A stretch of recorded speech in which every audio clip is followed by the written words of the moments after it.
नमस्कार, मैं हूं अखिल पाराशर। आप देख रहे हैं देश दुनिया की अहम खबरों का एक खास कार्यक्रम न्यूज़ फोकस। चलिए सबसे पहले नजर डालते हैं इस हफ्ते की अहम सुर्खियों पर। चीन ने चंद्रमा पर मानवयुक्त लैंडिंग की योजना जारी की। पिछले एक दशक में चीन के कार्बन उत्सर्जन में गिरावट। रियो डे जनेरियो में दुनिया का सबसे बड़ा डायनासोर पार्क। अब समाचार विस्तार से। चीन मानवयुक्त अंतरिक्ष एजेंसी ने हाल ही में एक योजना जारी की जिसके मुताबिक साल 2030 से पहले वैज्ञानिक खोजबीन के लिए चंद्रमा पर चीनी अंतरिक्ष यात्री उतारे जाएंगे। इस साल की पहली छमाही में दक्षिण पूर्व एशियाई देशों के संगठन, लैटिन अमेरिका, अफ्रीका और 5 मध्य एशियाई देशों में ट्रेडिंग पार्टनर्स के साथ चीन ने मजबूत व्यापार वृद्धि दर्ज की।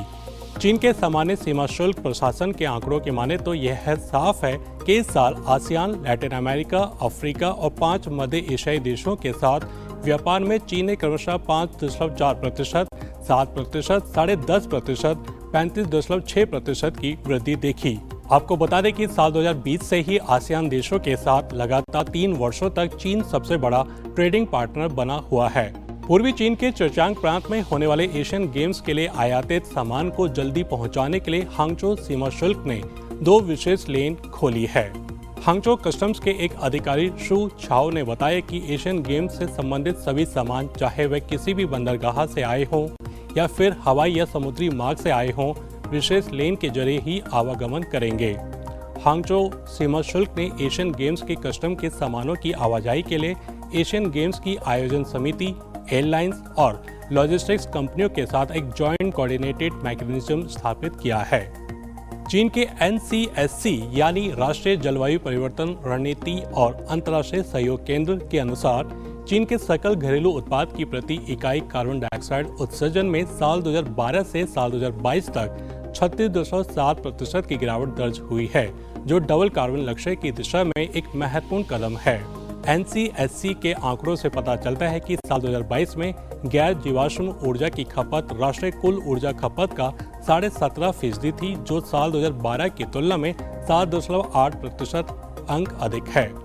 वहीं चीन की फॉरेस्ट कवरेज दर भी उल्लेखनीय रूप से बढ़कर 24.02% हो गई है।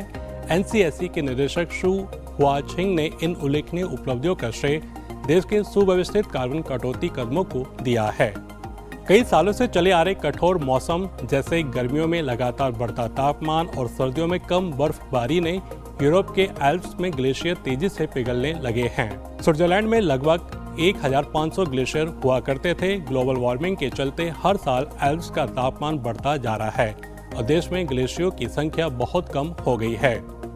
19वीं सदी में स्थापित एक शोध समूह ग्लैमोस यानी ग्लेशियर मॉनिटरिंग इन स्विट्जरलैंड के अनुसार साल 2001 और 2022 के बीच देश के ग्लेशियर ने अपने कुल बर्फ का 1/3 हिस्सा खो दिया है।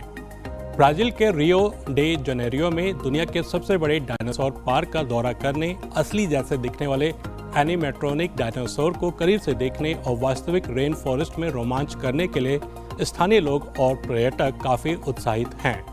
शहर से 2 घंटे की दूरी पर टेरा डॉस डायनोस या लैंड ऑफ डायनोस नाम का ये पार्क ब्राजील के अटलांटिक रेन फॉरेस्ट के 14 लाख वर्ग मीटर इकोलॉजिकल रिजर्व पर बनाया गया है। इसमें विलुप्त हुए 40 प्रभावशाली एनिमेट्रॉनिक डायनासोर बनाए गए हैं, जो लोगों को ऐसा महसूस करवाते हैं मानो वो डायनासोर के समय में वापस पहुंच गए हों। कोंगो लोकतांत्रिक गणराज्य की राजधानी में रचनात्मक कलाकारों का एक समूह कपड़ों और आभूषणों के माध्यम से अफ्रीकी संस्कृति को बढ़ावा दे रहे हैं। लिसंगा बकोको के नाम से जाने जाने वाला यह समूह अपनी समृद्ध सांस्कृतिक विरासत को संरक्षित करने के लिए मोतियों, बांस के रेशों और अन्य पौधों की सामग्री से कपड़े डिजाइन करते हैं। लिसंगा बकोको समूह के नेता कोकोलेमा डांडिलिया का कहना है कि हम अफ्रीकी संस्कृति को संरक्षित करना चाहते हैं। हमारा मिशन उन प्राचीन कपड़ों को वापस लाना है जो हमारे पूर्वज हमारे लिए छोड़ गए थे। तो ये थी इस हफ्ते की अहम खबरें। अब चलते हैं हमारे एक स्पेशल सेगमेंट न्यूज स्टोरी की तरफ। फुटबॉल एक ग्लोबल खेल है जिसे दुनिया भर के लोग पसंद करते हैं और इसके करोड़ों फैंस हैं। आप शायद जानते होंगे कि ब्राजील, जर्मनी और अर्जेंटीना फुटबॉल की दुनिया में बहुत अच्छे हैं, लेकिन क्या आप जानते हैं कि चीन भी इसमें बहुत कमाल कर रहा है और अपनी फुटबॉल फाउंडेशन को मजबूत बना रहा है। इस समय चीन की सरकार और विभिन्न फुटबॉल संगठन फुटबॉल खेल को बेहतर बनाने के लिए मिलकर काम कर रहे हैं। वे देश में लोगों के लिए जमीनी स्तर के कार्यक्रमों को विकसित करने, खेलने के लिए बेहतर स्थान बनाने और युवा खिलाड़ियों को और भी बेहतर बनाने में मदद करने जैसे काम कर रहे हैं। वे चाहते हैं कि चीन फुटबॉल में महान बने। इन दिनों चीन के क्वेचो प्रांत में रोंगचांग नामक एक छोटी सी काउंटी में विलेज सुपर लीग नामक एक फुटबॉल टूर्नामेंट आयोजित किया जा रहा है। वहां के स्थानीय लोग आयोजित कर रहे हैं और ये टूर्नामेंट पूरे चीन में काफी लोकप्रिय भी है। चिलचिलाती गर्मी के बावजूद हजारों लोग इस फुटबॉल टूर्नामेंट को देखने आते हैं। चीन की विलेज सुपर लीग इस साल मई में शुरू हुई और जुलाई में समाप्त होगी। इस टूर्नामेंट लीग में रोंगचांग काउंटी की 20 टीमें हैं जो हर शनिवार और रविवार को फुटबॉल मैच खेलती हैं। यह टूर्नामेंट इस मायने में अनोखा है कि इसमें खिलाड़ी अलग अलग बैकग्राउंड से आते हैं। यहाँ कोई पेशेवर फुटबॉल खिलाड़ी नहीं है, बल्कि वे सभी आम लोग हैं। उनमें से कुछ मछुआरे हैं, कुछ कसाई हैं, कुछ ट्रक चलाते हैं और कुछ हमारे जैसे दफ्तरों में भी काम करते हैं।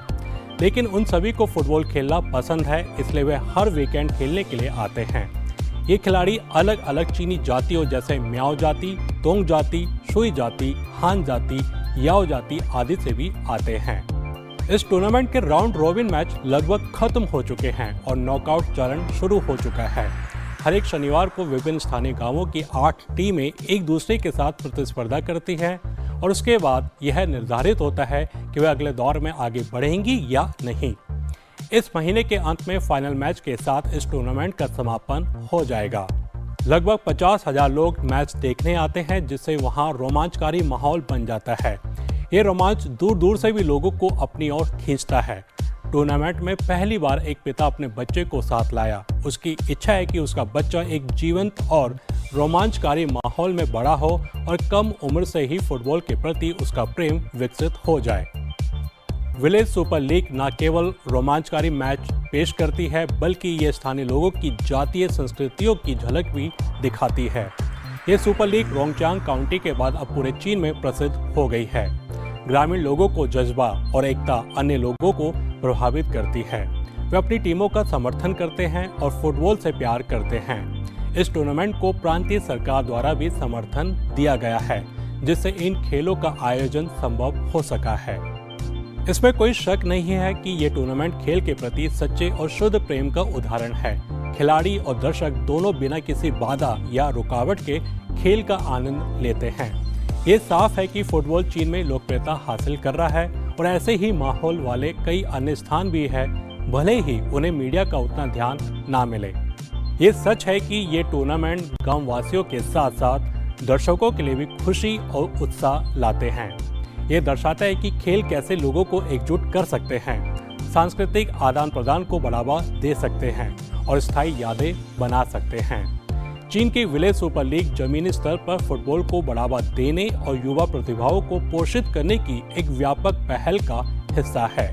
इसमें कोई संदेह नहीं है कि फुटबॉल विलेज सुपर लीग चीनी फुटबॉल के लिए गेम चेंजर है। चीन में विलेज सुपर लीग ग्रामीण युवाओं की प्रतिभा का दोहन करके और महत्वाकांक्षी खिलाड़ियों को समान अवसर देकर जमीनी स्तर के फुटबॉल में क्रांति ला रही है। चीन में फुटबॉल का जुनून बढ़ रहा है और विकसित हो रहा है, क्योंकि लीग युवा विकास, बुनियादी ढांचे के निवेश और बढ़ती लोकप्रियता पर केंद्रित है। वास्तव में चीन के पास फुटबॉल में बढ़ती रुचि और प्रतिभाओं को पोषित करने की प्रतिबद्धता के कारण वैश्विक फुटबॉल मंच पर अपनी छाप छोड़ने का हर अवसर है। उम्मीद है कि चीन अंतर्राष्ट्रीय फुटबॉल जगत में एक प्रमुख प्रतियोगी देश बन जाएगा, क्योंकि वह इस खूबसूरत खेल में निवेश करना जारी रखेगा। तो ये था आज का खास कार्यक्रम न्यूज़ फोकस। अभी इजाजत दीजिए, अगले हफ्ते फिर मिलेंगे इसी समय। नमस्ते।